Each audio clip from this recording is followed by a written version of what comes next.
Hello friends, welcome to our channel KIDZMOTION. In this video today we learn how to improve modern farming through vertical harvesting. We cover below topics in this video for understanding the vertical harvesting.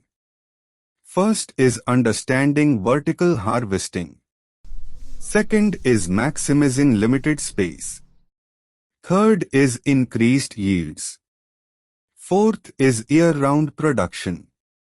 Fifth is reduced environmental impact. Sixth is challenges and considerations. Finally, conclusion.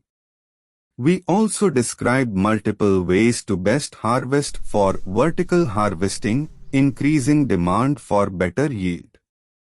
Leafy greens, herbs, strawberries, tomatoes, microgreens, peppers, cucumbers, beans, Asian greens.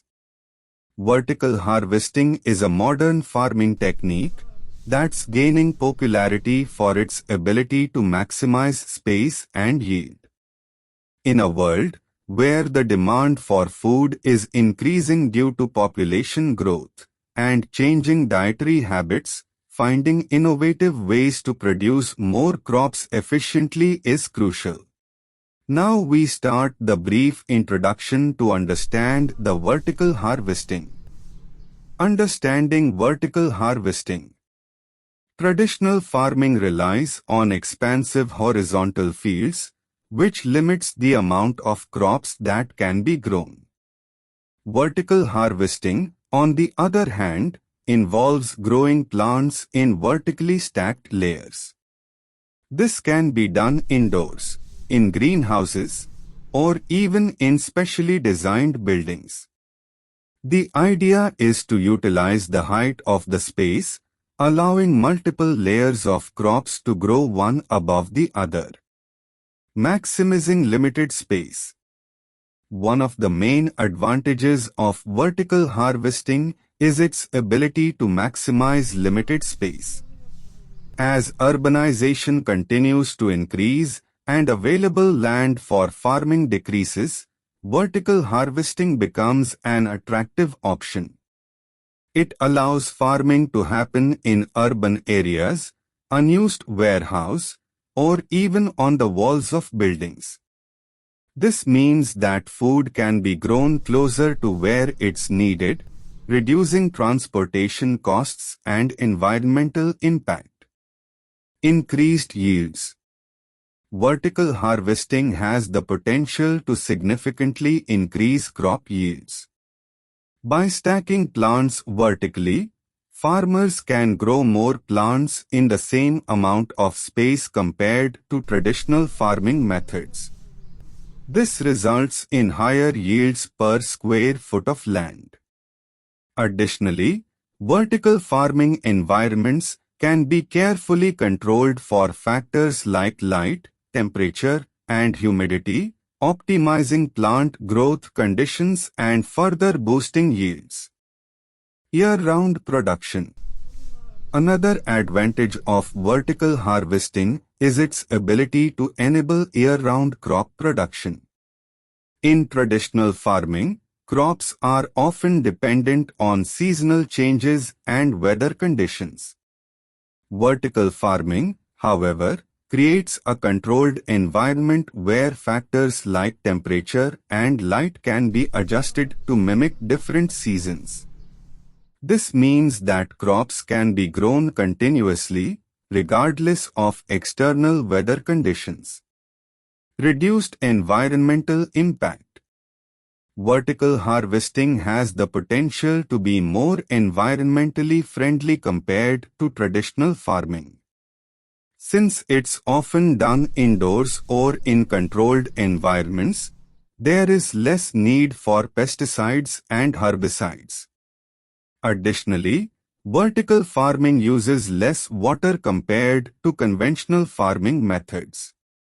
It also eliminates the need for large-scale plowing and tilling, which can contribute to soil erosion and degradation. Challenges and considerations.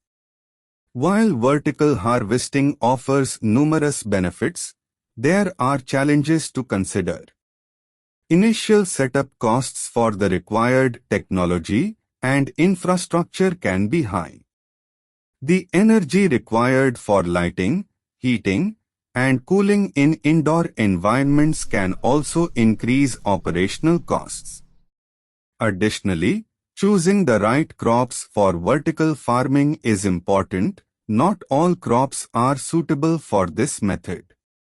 Conclusion.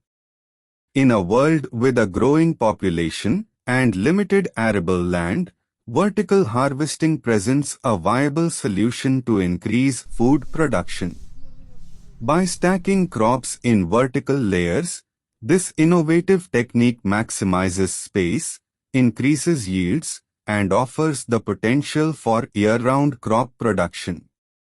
While challenges exist, advancements in technology and a deeper understanding of plant biology continue to make vertical harvesting an increasingly attractive option for sustainable and efficient agriculture.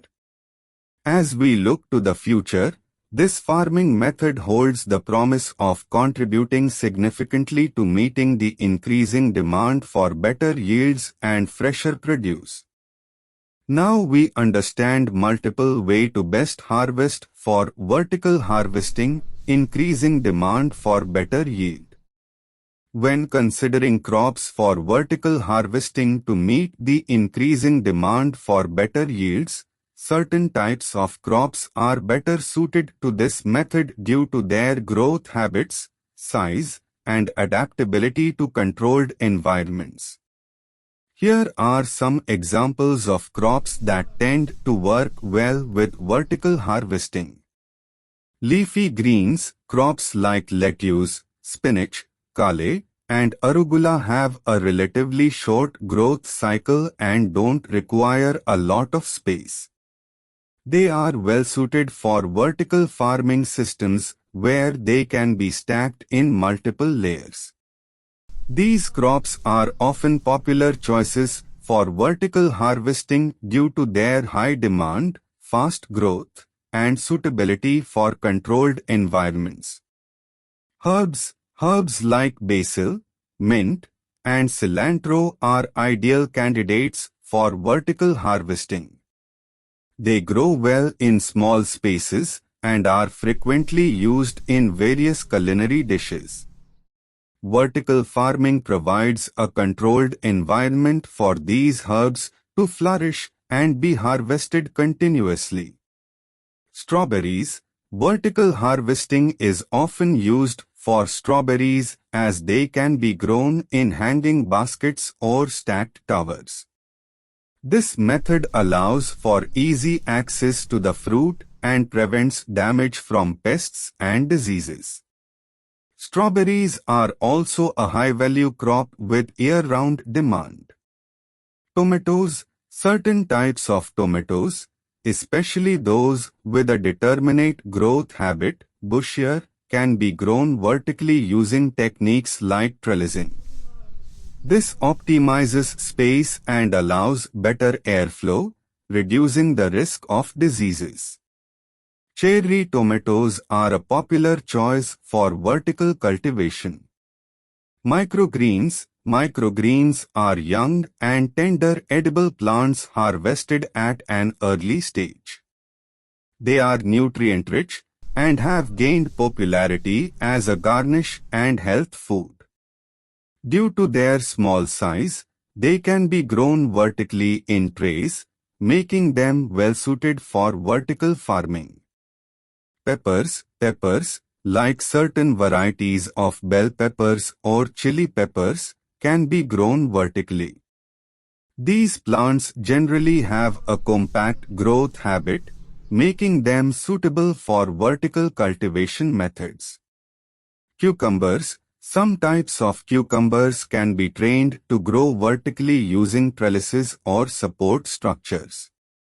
This conserves space and ensures straighter fruit development. Beans. Certain varieties of beans, such as pole beans, can also be grown vertically using supports like trellises or strings. This method maximizes space and makes harvesting easier. Asian greens, crops like vegetables, Chinese cabbage, and tatsui are commonly used in Asian cuisines and can be well suited for vertical farming due to their compact growth habit. It's important to consider factors such as lighting, temperature, humidity, and the specific needs of each crop when implementing vertical harvesting. The choice of crop also depends on market demand, local conditions, and the resources available for setting up a vertical farming system.